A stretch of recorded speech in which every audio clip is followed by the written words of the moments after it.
Hey guys, Jeff with Housing.buzz. Hey, I'm doing a walk by of a property that we actually had listed. A colleague of mine had listed about 9 or 10 months ago. They were in the low fives then, and we had actually, I did an open house here actually, and we had a great offer in the 490, 495 range. I think it was 490, waiving everything.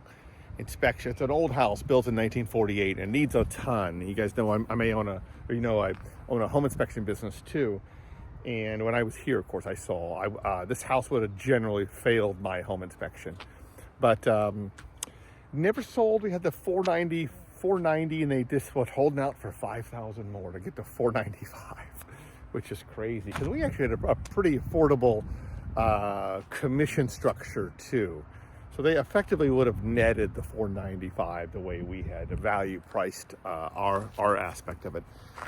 So 9 months go by. Of course, they make 9 more house payments, and they really need to move out of the area for health-related reasons. How you doing? And so they needed to move out, and they didn't. They still haven't moved. I think a life event just occurred, though, because they went back on the market 45 days ago for 475 and got a contract. It fell through. Got another contract. Fell through. Third contract. Fell through.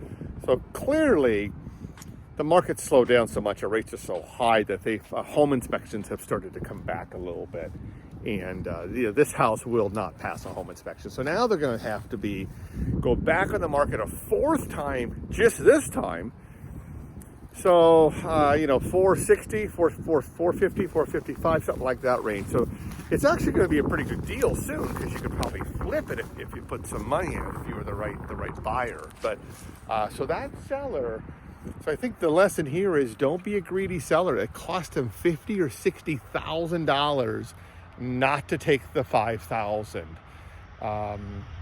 It also was pretty critical timing within the life of some of the occupants. They really needed to kind of move on and do something fresh and new, and they didn't. Plus the 50,000. So I think the market really has shifted to the point where 10 months later it's declined by 50,000 because of 5,000. So you have to think about how's that return on the investment. That's a return on a D.